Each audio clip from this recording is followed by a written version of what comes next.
కర్నూలు జిల్లా ఆలూరు తాలూకా హోళగుంద మండల కేంద్రంలో జరగబోయే సార్వత్రిక ఎన్నికల్లో భాగంగా ఎస్ఐ పెద్దయ్య నాయుడు పోలీసు సిబ్బందితో హోళగుందలో ఈర్లకట్ట దగ్గర ప్రజలకు అవగాహన సదస్సు నిర్వహించారు. ఈ సందర్భంగా మాట్లాడుతూ ఎన్నికల సమీపించడంలో కక్షలు విభేదాలు లేకుండా ప్రశాంతంగా ఓటు వేయాలని ప్రజలకు సూచించారు.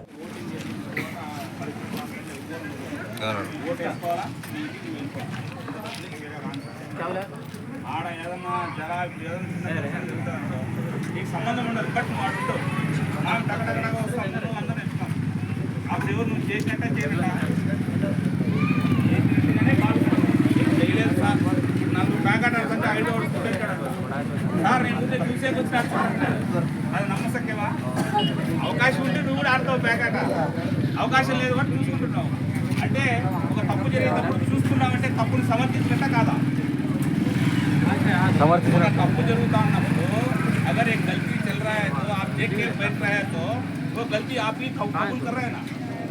तो गलती है, आपको मालूम है वो गलती है, फिर भी आप कुछ नहीं कर रहे हैं. ये नहीं उनको नहीं बोल रहे कि ये गलती है, काम नहीं कर रहे हैं, फिर भी आप बोल रहे हैं, ऐसे ही बोल रहे हैं. मतलब खाली बैठा हुआ देख रहे हैं. इसका मतलब क्या है? आप वो उसको गलती को आप सपोर्ट कर रहे हैं. समझे मेरे बात? ये ऐसा समझे मतलब वो जो सपोर्ट करता है वो भी गलत काम है. అంటే ఒక తప్పు జరిగేటప్పుడు తప్పుని తప్పని చెప్పాలా, లేదంటే అక్కడి నుంచి సైలెంట్గా వెళ్ళిపోవాలి. తప్పు జరిగేటప్పుడు మీరు ఆడే ఉన్నారంటే ఆ తప్పులో మిమ్మల్ని కూడా కవర్ చేసేస్తారు. ఆ పాయింట్ అర్థమైందమ్మా. సో నేను అంతా సారాంశం ఏంటంటే ఓటు వేసుకుని మట్టకి ఇంటికి రావడం బెస్ట్ అనిపిస్తుంది. ఒకవేళ ఇంటికి వచ్చినావు కొత్త నుంచి సాయంత్రం వరకు నీకు పౌనికి లేదు, కట్టేసినట్టుంది నీకు, సేనికి పొలానికి ఎక్కడ పోవట్లేదు బయటికి, అర్థమవుతుందా? మళ్ళీ వేరే ఊరికి పోవద్దు. వేరే ఊరికి పోతే వీడియో దొంగ డ్రెస్ తెచ్చుకోవడం మా ఊర్లే కట్టారు, అర్థమవుతుందా? సేమ్ లేకపోతే ఎండింగ్ ఇస్తుంది చెట్టు కింద ప్రశాంతంగా అడవి క్యారీ కట్టుకుంటే లేదంటే ఒక్క రోజు కోసము ఒక్క పూట కోసము మీరు ఎటువంటి పరిస్థితుల్లో మీ మధ్య తగాదాలు రాకూడదు, మీ మధ్య విభేదాలు రాకూడదు. ఫస్ట్ పుట్టిండేది గ్రామం పుట్టింది, ఒలకొండ గ్రామం పుట్టింది, తర్వాత పార్టీలు పుట్టింది. మీరంతా ఫస్ట్ గ్రామస్తులు, అవునా కదా? సో మీరు కాబట్టి పొద్దున్న లేచినా బావా అని నువ్వు అంటావు, మామ అని ఇద్దరు అంటాడు, చిన్నాయన అంటాడు, ఇద్దరు పరస్పరం ఇచ్చుకోవడం పుచ్చుకోవడం ఉంటుంది. ఒక రోజు కోసం మీరు ఎడమకం పడమంటుంది నానక్కర్లా, ఒకరోజు సంబరమే అది. ఆ ఒకరోజు సంబరం కోసం మీరు వాడి ముఖం చూస్తే వీడి ముఖం చూస్తే లేదు. పొద్దున్న లేస్తేనే నీ అవసరం అతనికి ఉంటుంది, అతని అవసరం ఇతను ఉంటుంది. మామంతా సోషల్ సంఘం కాబట్టి ప్రతి ఒక్కరి అవసరాలు ప్రతి ఒక్కరికి ఉంటాయి, ప్రతి ఒక్క అవసరాలు ప్రతి ఒక్కరికి ఉంటాయి. సో ఉంటున్నప్పుడు మనము దీని ఒక ఎలక్షన్ కోసం మనం దూరం కాకూడదు, వీరంతా సంఘటనగా ఉండాలి. ఎటువంటి పరిస్థితుల్లో ఎలక్షన్స్ మీరే అనవసరం గొడవలు పోకూడదు, గొడవలు ఏం చేసుకోకుండా మంచిగా ఉండాలి అంటారా? ఇంకో ముఖ్యమైన విషయం, ఇంకో ముఖ్యమైన రీసెంట్గా పిల్లబిడ్డ ఏం జరిగింది? ఎవరు ఆలూరు మండలం లేడీస్ అంతా ఆటోలో పోతున్నారు, ఇద్దరు ముగ్గురు చనిపోయినారు. ఎందుకు జరిగిందంట చెప్పు? ఎందుకు జరిగింది? ఆలూరు కాదు,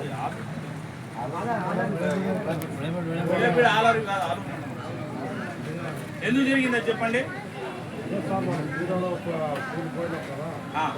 ఎంతమంది ఉన్నారు దాంట్లో? ఎంత గంటే కెపాసిటీ ఎంత? ఒక ఆటో కెపాసిటీ ఎంత? ఎవరు చెప్పు పక్కన పెట్టు. Auto capacity 4.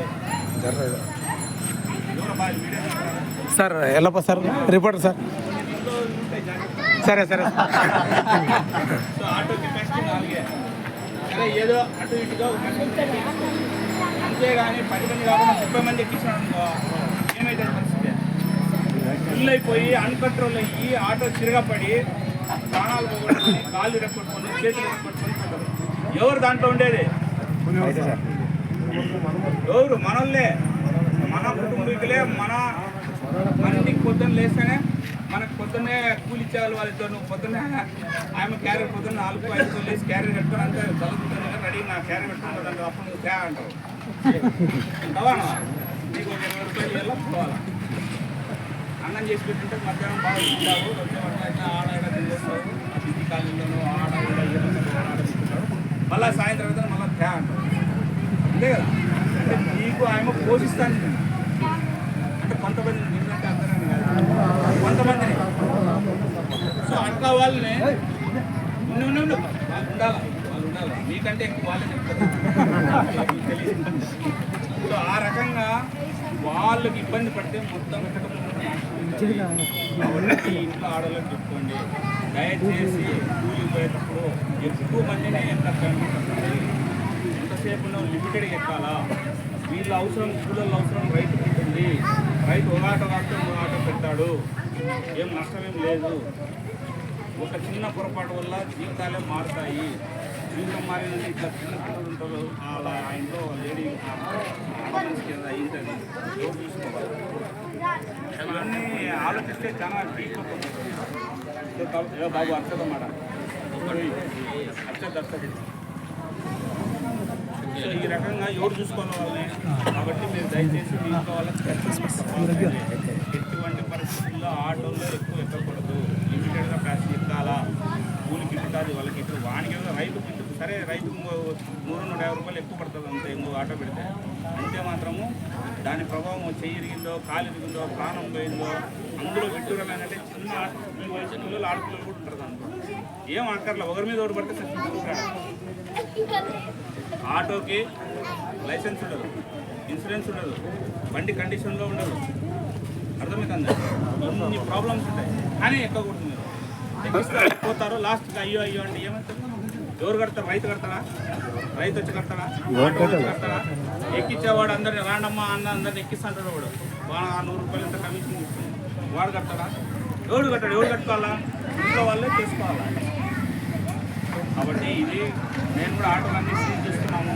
ఇట్లా ఆటోలు ఎవరైనా ఉంటే కూడా ఆటో డ్రైవర్